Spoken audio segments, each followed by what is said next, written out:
Polity, जो majorly ये cover नहीं कराया जाता। मतलब इस टॉपिक को कंसीडर ही नहीं करता कोई कि भाई इस टॉपिक को पढ़ाया भी जाना चाहिए, ये ही कंसीडरेशन में नहीं आता है। बहरहाल हम पहले अपनी इंडियन पॉलिटी को कवर करेंगे और उसके बाद इस वाले जो पोर्शन है इसको भी हम कवर करने वाले हैं। तो हेडिंग वगैरह डाल लीजिए, स्टार्ट कर रहे हैं चीजों को, कोई समस्या नहीं होगी। बता देता हूँ ये पूरा का पूरा आखिरकार मामला क्या है, माजरा क्या है। यहाँ पर हमें ना देखने को मिलती है कुछ चीजें, और कुछ चीजों को कुछ इस प्रकार से देखा जाता है। जैसे आप समझिए, हम पढ़ते हैं मेरे यहाँ पर तथास्तु, ये सीरीज है, तथास्तु सीरीज आपकी ये है, और तथास्तु सीरीज के अंदर ये पॉलिटी के फाइनल क्लास है। This is final polity class है, इसको हम बोलेंगे फाइनल पॉलिटी की क्लास आपकी है। फाइनल पॉलिटी की क्लास आपकी है जो अभी आपकी यहाँ पर कवर होने जा रही है, ठीक है, याद रखना। और इसको हम चर्चा कर रहे हैं, फाइनल पॉलिटी है ये, this is final polity.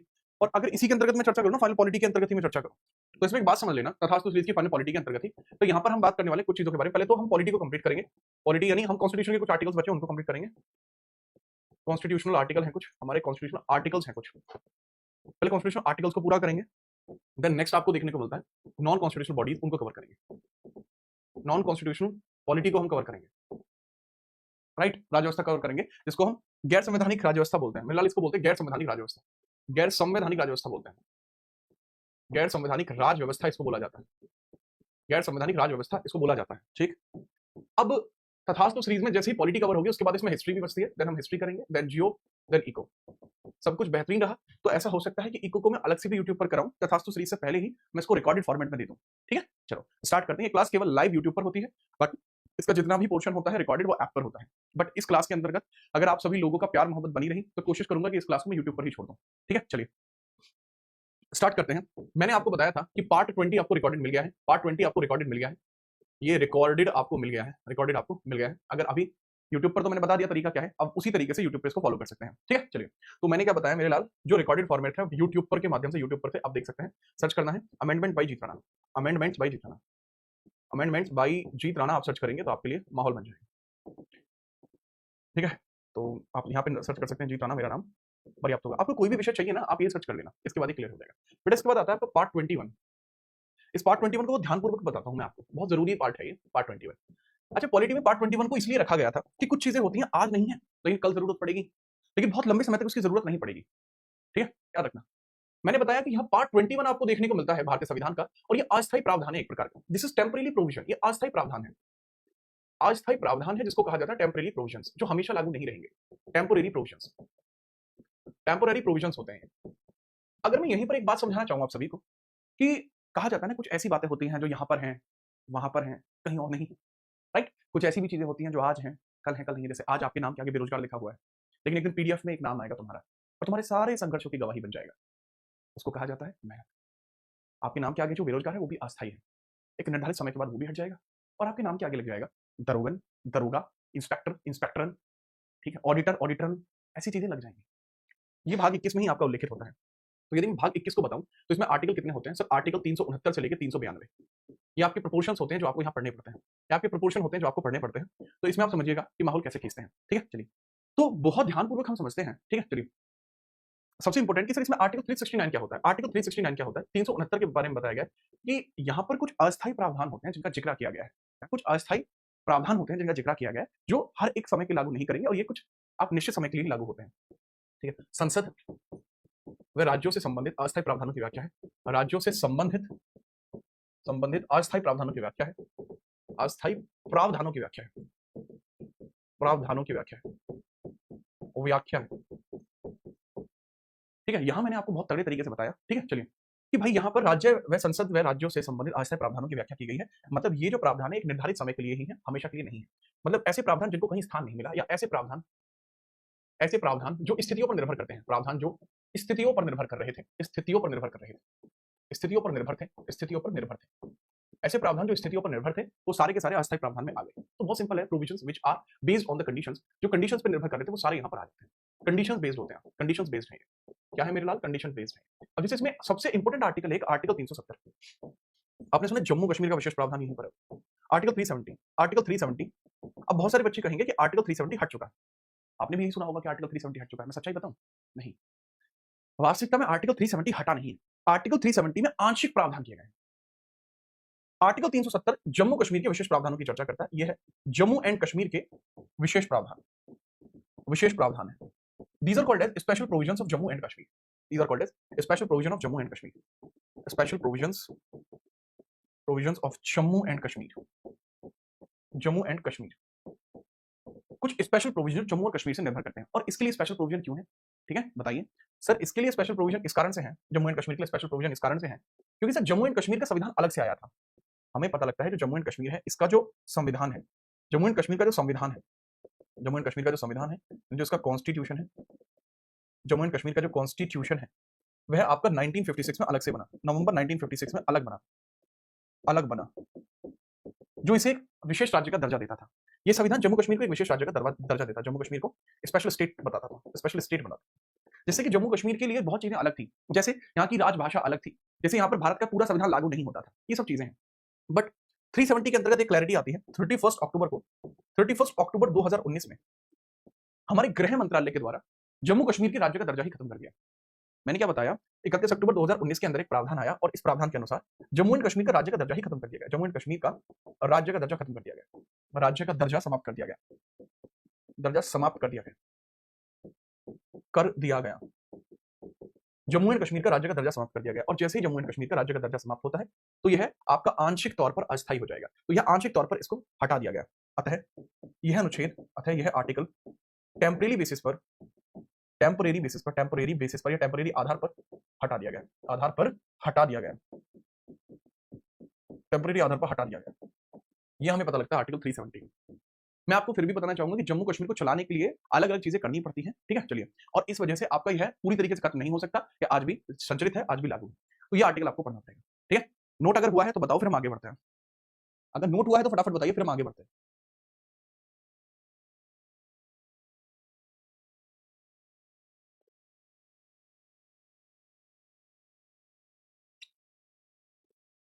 Note किया आपने? ठीक है, चलिए।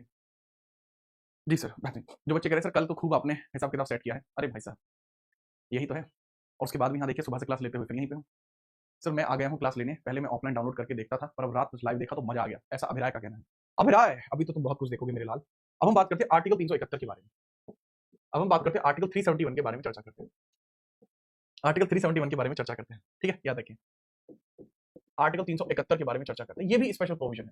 अच्छा, आपको एक बात याद है, जो आपका बॉम्बे क्षेत्र था, इसको दो हिस्सों में तोड़ दिया गया था। जो बॉम्बे एरिया था आपका, बॉम्बे क्षेत्र, जो बॉम्बे क्षेत्र था आपका, बॉम्बे, आपको एक चीज याद दिलाता हूँ, बॉम्बे को दो हिस्सों में तोड़ा गया था। बॉम्बे जो था, इसको 1960 में इसका विभाजन हुआ था, 1960 में इसका विभाजन हुआ था, आपको याद है?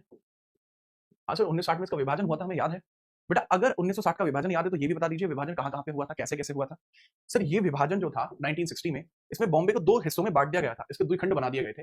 पहला पोर्शन, दूसरा पोर्शन। जो बॉम्बे का पहला पोर्शन बनाया गया था, जो बॉम्बे का पहला पोर्शन बनाया गया था, ठीक है? ये कहा गया महाराष्ट्र, महाराष्ट्र, और ये रिमेनिंग पोर्शन था, ये नया खंड नहीं था, रिमेनिंग पोर्शन था, बचा हुआ हिस्सा। एक बना दिया गया गुजरात। तो इसके क्षेत्र कितने-कितने हैं बताएँगे आप मुझे?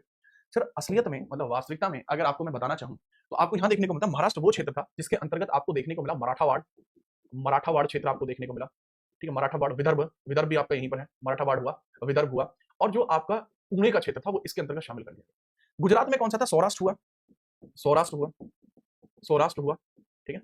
और जो इंपोर्टेंट सौराष्ट्र वाला क्षेत्र हो गया, गिर क्षेत्र आपका हो गया, गिर क्षेत्र हो गया, और सूरत क्षेत्र आपका हो गया। तो सौराष्ट्र, गिर और सूरत क्षेत्र आपका गुजरात की तरफ हो गया। तो इस प्रकार से विभाजन हुआ, दो तरीके से गुजरात और महाराष्ट्र अलग-अलग बन गया।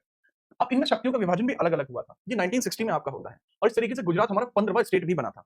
इस तरीके से गुजरात हमारा 15th स्टेट भी बना था। और यहीं से क्लैरिटी सामने आती है कि गुजरात और महाराष्ट्र के लिए जो विशेष प्रावधान है वो यहीं पर है। ठीक है, चलिए। ओके, याद रखना, याद रखोगे? चलो। तो मैंने बताया, यहीं पर आपको बताया जाता है कि इस अनुच्छेद के अंदर उल्लेख है, इस अनुच्छेद में उल्लेख है, इस अनुच्छेद में उल्लेख है, इस अनुच्छेद में महाराष्ट्र और गुजरात के लिए विशेष प्रावधान है।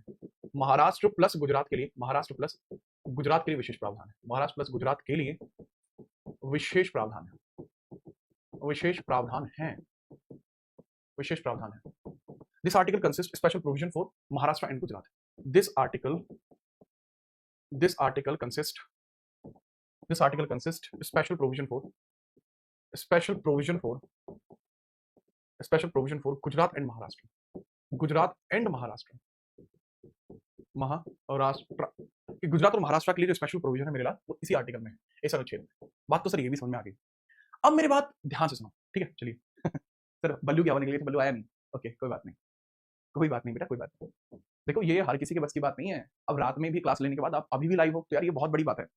ठीक है, आप लोगों के लिए मैं तो बहुत बड़ी बात समझता हूँ, इतनी मतलब ऐसी दुनिया के अंतर्गत भी जहाँ हमारा और आपका कोई ऐसा कोई संबंध नहीं है, बस संबंध है तो किस चीज का कि भाई मैं आपको पढ़ाता हूँ, आप पढ़ते हैं, आपको मुझसे पढ़ना अच्छा लगता है, मुझे आपको पढ़ाना अच्छा लगता है, उसके बावजूद भी रात में 7 घंटे की पूरी क्लासेस लेने के बाद आप यहाँ पर लाइव हो, बड़ा अच्छा लगा मुझे तो। ठीक है, चलिए आज फिर लेंगे क्लास। मैं यार ऐसा आदमी नहीं हूँ छोटी मोटी चीजों से ना मैं थकता हूँ ना मैं परेशान होता हूँ। हटो बच्चों, अब यहाँ पे कुछ स्पेशल आर्टिकल्स दिखाता हूँ आपको। ठीक है, और ये कैसे कैसे, एक बी सी डी आपको यहाँ देखने को मिलेगा। अभी तक शायद आप मेरे व्यक्तित्व के बारे में काफी चीजें और भी जान पाए होंगे, और आपको मैं धीरे धीरे और भी चीजें बताता रहूंगा। 8 4 12, लेकिन इसमें से आपके 2 डिलीट कर दिए जाएंगे। ठीक है, चलिए स्टार्ट करते हैं। क्या है, बेसिकली आर्टिकल्स हैं। ठीक है, चलिए 371 ए आपको देखने को मिलेगा, 371 ए है यहाँ पर। 371 ए आपको देखने को मिलेगा, क्या है, आर्टिकल 371 ए। 371 ए।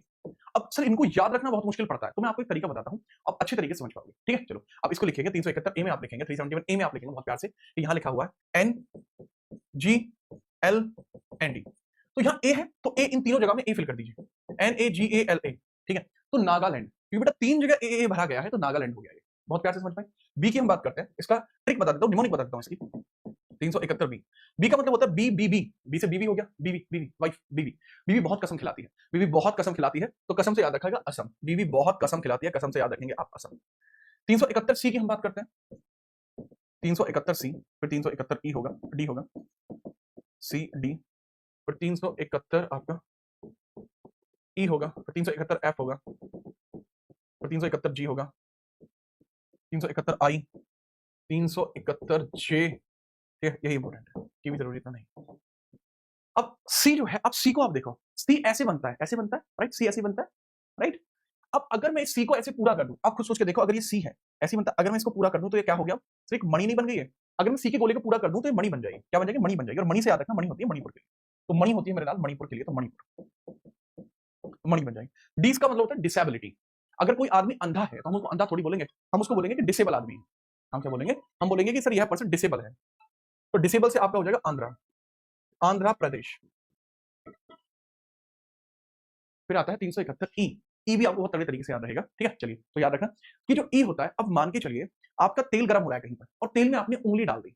अगर गर्म तेल में आपने उंगली डाल दी, गर्म तेल में आपने उंगली डाल दी, तो आपके मुंह से एक बार ई जल गया, यही निकलेगा। तो बेटा गर्म तेल में उंगली डालोगे, तो तेल में उंगली आपने डाल दी, तो आपके मुंह से एक ही बात निकलेगी, ई जल गया मैं तो री। ठीक है, 371 ई आपको देखने को मिलेगा यहाँ पर। ठीक, 371 ई के बाद आता है एफ। एफ अब कैसे याद रखोगे आप, 371 एफ। तो फॉरेन का मतलब होता है विदेशी, विदेशी है सिक्किम, सिक्किम जो विदेशी भूमि है, भारत का हिस्सा नहीं था, फॉरेन है, फॉरेन। तो सिक्किम आपको देखने को मिलेगा, फॉरेन भूमि है सिक्किम। भाई लाइक कर दो क्लास को एक तरफा, मैं चाह रहा हूं कि इस क्लास को यूट्यूब पे रखा जाए, उस पर डिपेंड करेंगे बहुत सारी चीजें, तो आप इसको लाइक कर दीजिए एक तरफा। फिर जी होता है आपका, देखो जी आपको जो देखने को मिलता है, हाँ जी, कैसे हो जी। ठीक है, और ये जी जी वाली जो बातें होती है कब होती है, जब 2 घुट पिला दे साथिया, ये जब 2 घुट पिला दे साथिया होता है तभी होता है। तो रम पीने के बाद आप सबको एक दूसरे को जी जी बोलेंगे, तो आपको देखिएगा रम, मिजो रम, रम पीने के बाद आप सबको जी बोलेंगे, रम पीने के बाद आप सबको जी बोलेंगे। आई में होता है मम्मी सर्वोपरि है, मम्मी सर्वोपरि है। अब माता जी की अगर हम बात करते हैं तो मम्मी, आई, मम्मी को आई कौन बोलता है सर, गोवा में जो कोंकणी भाषा है उसमें आई का मतलब होता है मम्मी, तो गोवा।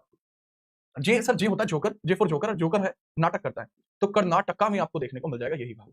बात करेंगे, क्लियर है जी, क्लियर है जी, आप समझ लीजिए, मैटर हो गया जी पूरा।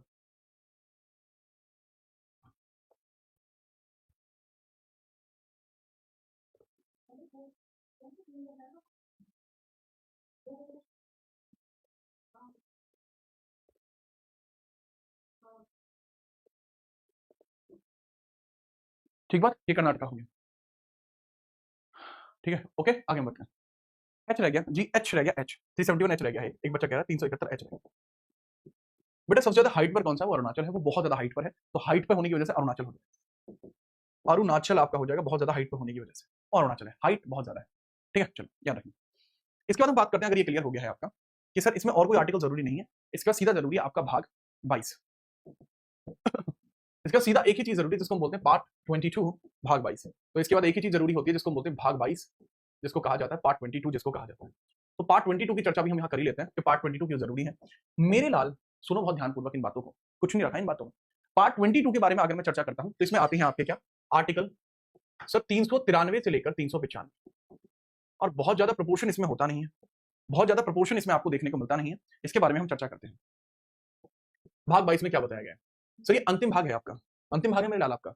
इसमें सबसे जरूरी जो चीज है वह आपको क्या देखने को मिलेगा, आर्टिकल 394, आर्टिकल 394 जरूरी होगा, और आर्टिकल 395 जो अंतिम आर्टिकल है ये जरूरी होगा।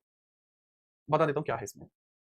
सर आर्टिकल 394 में एक बात लिखी हुई है, इसको बहुत ध्यानपूर्वक समझना। ठीक है सर, जीत राना सुपरशीट नहीं मिली है, सुपरशीट आज डलेंगी। ठीक है अच्छा, ठीक है सुपरशीट आज डलेंगे। 394 में एक बच्चे कहते हैं सर एकदम जल्दी ट्रिक गायब हो जाती है, बट मैं ट्रिक पढ़ाता ही नहीं इसी वजह से, ट्रिक पढ़ाता ही नहीं, निमोनिक पढ़ाता हूं सीधा।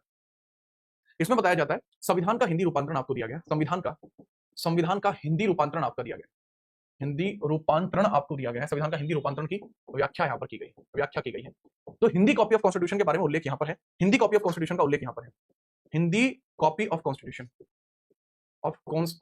आपका उल्लेखित है कि हमारे संविधान की जो हिंदी कॉपी है उसका जिक्र यहाँ पर किया गया है, राइट।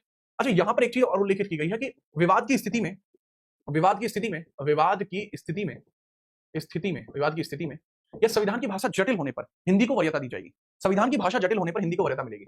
संविधान की भाषा जटिल होने पर, संविधान की भाषा जटिल होने पर, संविधान की जो भाषा है जटिल होने पर, भाषा जटिल होने पर हिंदी को वरीयता, होने पर हिंदी को वरीयता दी जाएगी, हिंदी को वरीयता दी जाएगी, वरीयता दी जाएगी। मतलब प्रेफरेंस टू हिंदी आपका है, यहाँ पर एक ही चीज लिखी हुई है जिसको बोलते हैं preference to Hindi, preference to Hindi दिया जाएगा कि मतलब हिंदी को दिया जाएगा प्रेफरेंस।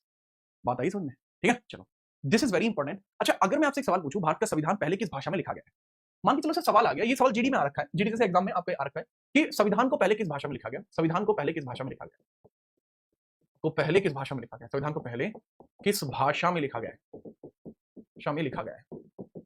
लेट्स सपोज आपके सामने सवाल आ गया तो आपकी तो बुद्धि घूम जाएगी, सर भाषा तो हमें पता ही नहीं है, which language, in which language, in which language constitution is written है, इन विच लैंग्वेज संविधान को लिखा गया है, तो आप सीधे तौर पर बताएंगे कि सर संविधान को जो लिखा गया है वो हिंदी में नहीं लिखा गया, ना इंग्लिश में लिखा गया, हिंदी एंड इंग्लिश दोनों में लिखा गया, बोथ होगा इसमें आंसर, हिंदी एंड इंग्लिश होगा इसका आंसर, हिंदी प्लस इंग्लिश ही होगा, हिंदी प्लस इंग्लिश ही इसका आंसर होगा, याद रखें। देन हम बात करते हैं 395 की, देन हम बात करते हैं आर्टिकल 395 की, हम बात करते हैं उसको थोड़ा सा समझिएगा। 395 अंतिम आर्टिकल है, संविधान का निरसन लिखा हुआ है, यानी पूरा ब्रीफ ऑफ इंडियन कॉन्स्टिट्यूशन, निरसन यहां पर लिखा हुआ है, निरसन का मतलब होता है brief of Indian constitution, brief of constitution यहां पर लिखा गया है। अब ब्रीफ ऑफ कॉन्स्टिट्यूशन के अंतर्गत क्या चर्चा होती है मेरे लाल, कि सर ब्रीफ ऑफ कॉन्स्टिट्यूशन लिखा गया तो सीधे तौर पर आप समझना कि सर यहाँ पे ब्रीफ अगर लिखा हुआ है इसका मतलब निरसन है, तो यहाँ बताया जाता है कि संविधान का पूरा नाम भारत का संविधान होगा, कि संविधान जो होगा इसका नाम होगा भारत का संविधान, भारत का संविधान होगा, और भारत का प्रशासन इसी बेसिस पर चलेगा, भारत का प्रशासन इसी आधार पर चलेगा। ये भी लिखा हुआ है कि भारत के प्रशासन का आधार यही होगा, भारत के प्रशासन का आधार यही होगा, भारत के प्रशासन का आधार यही होगा, आधार यही होगा, ये चीज भी लिखी गई है। ठीक है, this will be the base of Indian administration, Bharat के प्रशासन का आधार यही होगा। और यहाँ ये चीज लिखी गई है कि पुराने जितने भी आपके अधिनियम है, जैसे 1919 एक्ट है, राइट, या 1935 एक्ट है, या कोई भी भारत शासन अधिनियम है, ये सब रद्द मान लिए जाएंगे, यह कार्यरत नहीं होंगे, प्रशासन का आधार केवल और केवल भारत का संविधान होगा। और इसी के साथ यहाँ पे लगती है आपकी एक मस्त क्लासिकल डॉट, ये मैंने लगाई क्लासिकल डॉट, जो बताती है कि आपका इंडियन कॉन्स्टिट्यूशन कंप्लीट हो गया। यहीं पर हमें पता लगता है कि जो कॉन्स्टिट्यूशन ऑफ इंडिया है आपका पूर्ण होता हुआ, यहीं आपका कॉन्स्टिट्यूशन ऑफ इंडिया पूर्ण होता हुआ आपको नजर आएगा। This is the closure, this is the closure, खत्म, खेल खत्म, पैसा हजम। यहाँ लिखेंगे आप सीधा, ये कॉन्स्टिट्यूशन ऑफ इंडिया आपका कंप्लीट होता है। अब यहाँ क्योंकि कॉन्स्टिट्यूशन ऑफ इंडिया कंप्लीट हो चुका है, अब बहुत ध्यानपूर्वक समझिएगा, बहुत ध्यानपूर्वक। ठीक है, अब नेक्स्ट क्लास आपकी कौन सी की जाएगी उसके बारे में हम बात करेंगे कि तथास्तु में अगला पोर्शन क्या शुरू होगा, और ये सारी की सारी चीजें आपके लिए यहाँ पर रहेंगी। अगर आपको आज छोड़िए, आपको भविष्य में भी कभी जरूरत हो पॉलिटी, हिस्ट्री या किसी भी चीज की, आप सीधा इंस्टाग्राम पे टेक्स्ट करेंगे, आपको तूफानी सेवा के अंदर 24 घंटे में रिप्लाई मिल जाएगा। बोलो स्वाहा। स्टार्ट करते हैं आगे। अब यहाँ कुछ इंपॉर्टेंट पॉइंटर्स आपके क्रिएट होंगे जो नॉन कॉन्स्टिट्यूशनल पॉलिटी से रिलेट करते हैं। और जो बच्चे कह रहे हैं सो सेट आज ये कंप्लीट हो गया, एक तो जिस बच्चे ने भी एंड कही यहीं से भाला उड़ाता हुआ मारूंगा, यह एंड नहीं, दिस इज कंप्लीशन, यहाँ पॉलिटी कंप्लीट होती है। अब बहुत सारे बच्चे सर अर्थ चाचा करा दो, अबे चाचा बोले नॉन कॉन्स्टिट्यूशनल पॉलिटी तो पढ़ ले, सिर्फ पॉलिटी में पॉलिटी नहीं होती, यहीं तो बुद्धि का प्रयोग होता है, अभी नॉन कॉन्स्टिट्यूशनल पॉलिटी शुरू होती है। मैं तुम्हें यही तो देख रहा था। देख मेरे लाल, भारत की राज्यव्यवस्था दो हिस्सों में बढ़ती है, एक बचती है वो जिसको कहा जाता है कि संवैधानिक आधार होता है, और दूसरा आधार जो होता है उसको कहा जाता है गैर संवैधानिक आधार। ठीक है, तो पहला आधार जो होता है वो होता है सर भारतीय राज्यव्यवस्था, आप पढ़ लीजिए। भारतीय राज्यव्यवस्था का लगभग 80% जो हिस्सा होता है वह हमारी भारतीय पॉलिटी पर निर्भर करता है, बट बचा हुआ पोर्शन भी तो है। मैं ये पढ़ाता नहीं हूँ कभी भी, मतलब पढ़ाता हूँ केवल सिविल्स वाले बच्चों को या फिर स्टेट पीएससी वाले बच्चों को, बट क्योंकि आप बच्चों से मेरा लगाव बहुत ज्यादा हो गया है, ठीक है, यूट्यूब पर आप लोगों का रोज आना, जबकि आपके पास विकल्पों की कमी नहीं है ना, आप तो कहीं भी पढ़ सकते हैं, ऑब्वियस बात है, ओपन प्लेटफॉर्म है, कोई भी आओ कोई भी पढ़ाओ। ठीक है चलिए, ठीक है लाला, इसमें बात को समझना, भारतीय राज्य व्यवस्था या भारतीय राज्य व्यवस्था के आपके खंड देखने को मिलेंगे, राज्य व्यवस्था, भारतीय राज्य व्यवस्था के बारे में थोड़ी सी हम डिस्कशन कर लेते हैं। सर इंडियन पॉलिटी को दो बेसिस पर पढ़ाया जाता है, इंडियन पॉलिटी को दो बेसिस पर पढ़ते हैं, इंडियन पॉलिटी को दो बेसिस पर पढ़ाया जाता है। एक तो होती है सर कॉन्स्टिट्यूशनल पॉलिटी, एक तो होती है कॉन्स्टिट्यूशनल पॉलिटी, एक होती है नॉन कॉन्स्टिट्यूशनल। एक होता है कॉन्स्टिट्यूशनल होती है और एक होती है आपकी नॉन कॉन्स्टिट्यूशनल। एक क्या होती है सर, एक होती है नॉन कॉन्स्टिट्यूशनल,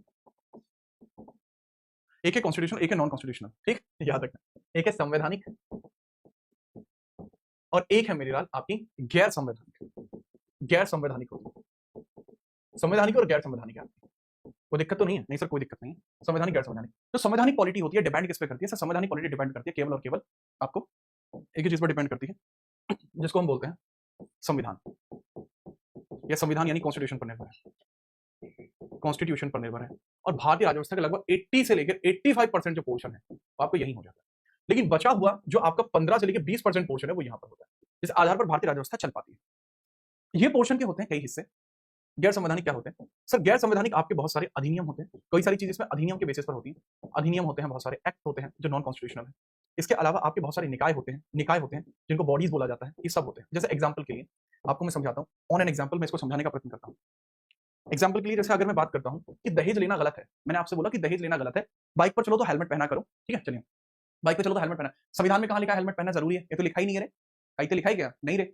और दूसरा कि भाई दहेज नहीं लेना है, संविधान के किस आर्टिकल में लिखा है दहेज नहीं लेना है? बट लेना तो गलत है ना, वो भी नहीं लिखा है। दूसरा आपको यहाँ देखने को मिलता है, वो भी समझिएगा, निकाय कौन कौन से होते हैं। जैसे नीति आयोग जरूरी है, कहते जरूरी है कि नहीं है? हाँ सर नीति आयोग जरूरी है, लिखा तो ये भी नहीं है नीति आयोग यहाँ पर है या नहीं है। और उसके लिए कोई एक्ट भी नहीं है, उसको बोलते हैं एग्जीक्यूटिव बॉडीज। कुछ आपकी कार्यकारी निकाय होते हैं, एग्जीक्यूटिव बॉडीज भी होती हैं आपकी। कुछ निकाय होते हैं, निकाय के अंदर भी प्रकार होते हैं, उनको हम समझते हैं। जैसे दहेज एक्ट हो गया, दहेज एक्ट हो गया, दहेज एक्ट हो गया, राइट। आगे निकाय हो गया, जैसे आपको देखने को मिलता है वुमेन, नेशनल वुमेन कमीशन हो गया, ठीक है, नीति आयोग हो गया, तो सब आपको देखने को मिलते हैं। ये एक बड़ी पिक्चर मैंने आपको यहाँ दिखाई, लेकिन यार ये जरूरी है, दिस इज मैंडेटरी, ये भी पढ़ना जरूरी है, this is also important, this is also important. तो क्यों ना मैं इसको स्टार्ट कर दूं, आप मुझे एक क्षण का समय दीजिए, मैं इसको स्टार्ट करता हूँ, ठीक है। इसके लिए स्लाइड्स को इंसर्ट कर दिया जाए सो दैट कि मैं आपको उस स्तर पर बता पाऊँ।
चलिए आगे स्टार्ट करते हैं इसी के अंतर्गत आपकी नॉन कॉन्स्टिट्यूशनल पॉलिटी को, जिसमें आपके विशेष विशेष चीजें आपकी शामिल की जाएंगी।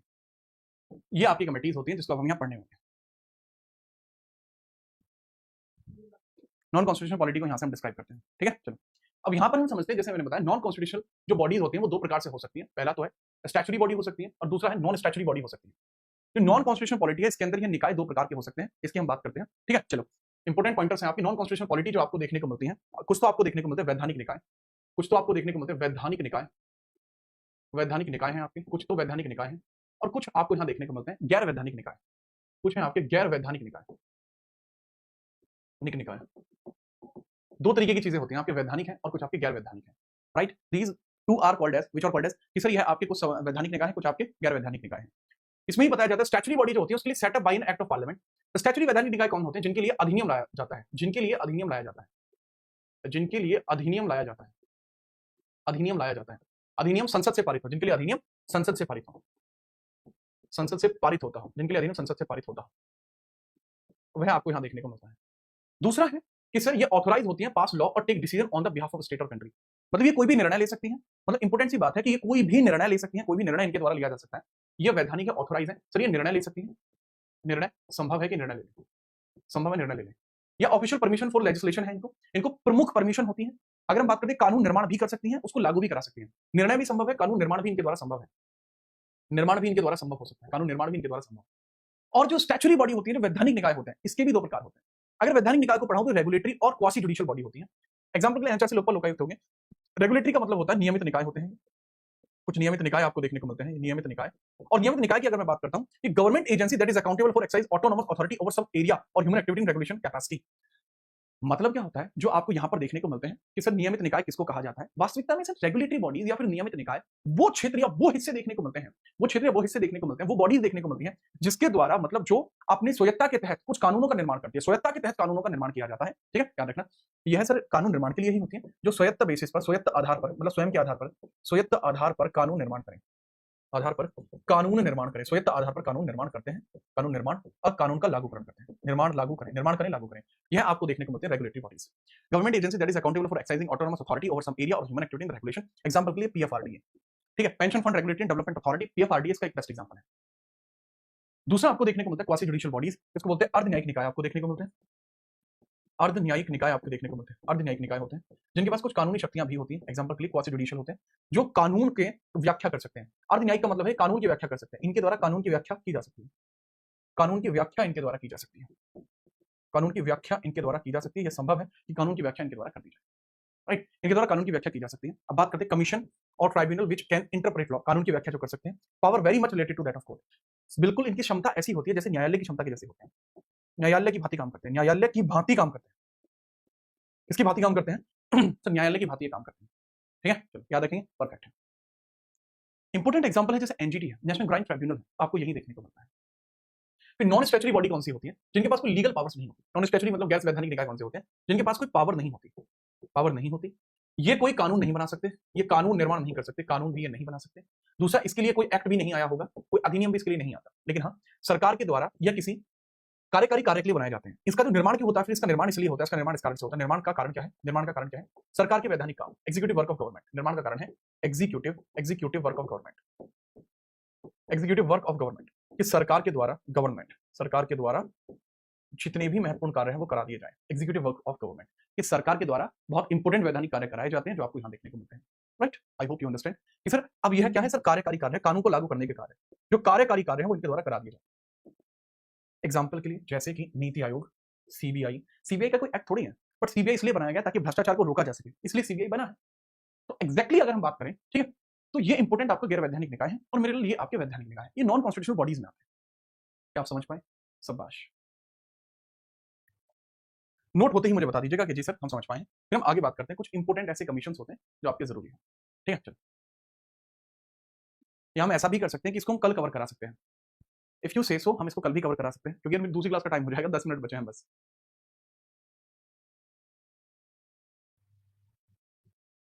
सीबीसीबी है 1963, हाँ सीबीसीबी में इसमें ही आएगा, सेंट्रल विजिलेंस कमीशन भी इसी में आएगा, सेंट्रल विजिलेंस कमीशन भी इसमें आएगा। ऐसे करते हैं, हाँ इसको हम कल इसको कवर करा लेते हैं क्योंकि आपका समय हो चला है। ऐसा नहीं है कि मैं चीजें जो है स्लाइड पूरी नहीं है, स्लाइड ऑलरेडी पूरी है, इनको पहले ही आपके बेहतरीन तरीके स्लाइड्स को तो रेडी किया ही गया है, छोड़ दूंगा मैं स्लाइड ताकि आप पढ़ पाओ।